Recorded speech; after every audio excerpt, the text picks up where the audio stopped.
জেলায় জেলায় সংকট সমস্যা, তা থেকে উত্তরণের চ্যালেঞ্জ আর সম্ভাবনার কথা তুলে ধরতে চলছে ডিবিসি এক্সপ্রেস। বিশেষ এই আয়োজনে মতামত থাকছে তৃণমূল থেকে শুরু করে নীতি নির্ধারকদের। ডিবিসি এক্সপ্রেস আজ সারাদিন আছে মাগুরা জেলায়।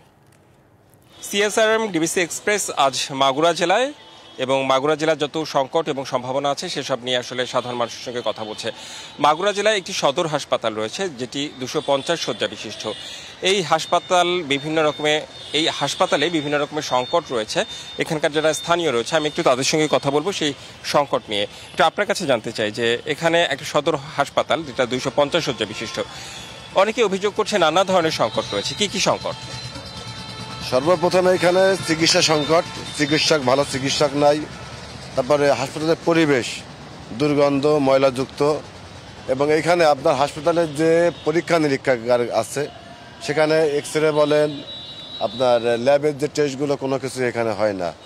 অপারেশন থিয়েটার নাই, আমার সিসিউ আইসিউ কোনোটাই নাই।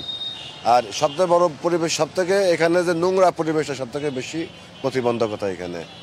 আপনার মোটা থেকে আমি যদি বলি চিকিৎসক সংকট, পরিষ্কার পরিচ্ছন্ন না হাসপাতালটা।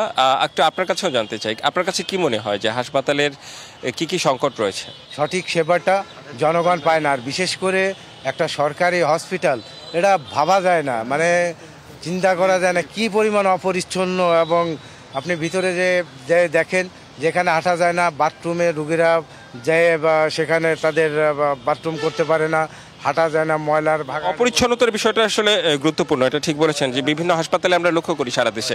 আপনার কাছে একটু জানতে চাই যে আপনার কাছে কি মনে হয় যে এই হাসপাতালে কি হলে আরো ভালো হবে? সর্বপ্রথমে বলবো যে এই হসপিটালে যে কোনো রুগী সেবার জন্য আসলে প্রথমতই তারা সেবা না দিয়ে আগে ফরিদপুরে ট্রান্সফার করে। এখানে প্রতিদিন প্রায় 100 রুগী আসে, তাদের ওষুধের যে স্লিপ হয়, কিন্তু বছর শেষে আমরা দেখি যে 7-8 জন 10 জন সর্বোচ্চ প্রতিদিন ওষুধ পায়, বাদবাকি ওষুধ তারা স্টোরেজ করে, পরের বছর সেটা টেন্ডারে দেখায় যায়। আপনারা চান যেন এই হাসপাতালটাই স্বয়ংসম্পূর্ণ হয়, তাই তো? জি, আমি বলতে চাচ্ছি যে আমাদের এইটা শুধু সদর হসপিটালই না, এটা একটা কলেজ হসপিটাল। তো এখানে অবশ্যই ফুল প্রফেসর ডাক্তার থাকতে হবে। তা ফুল প্রফেসর ডাক্তার মাগুরাতে কয়জন আছে আদতে?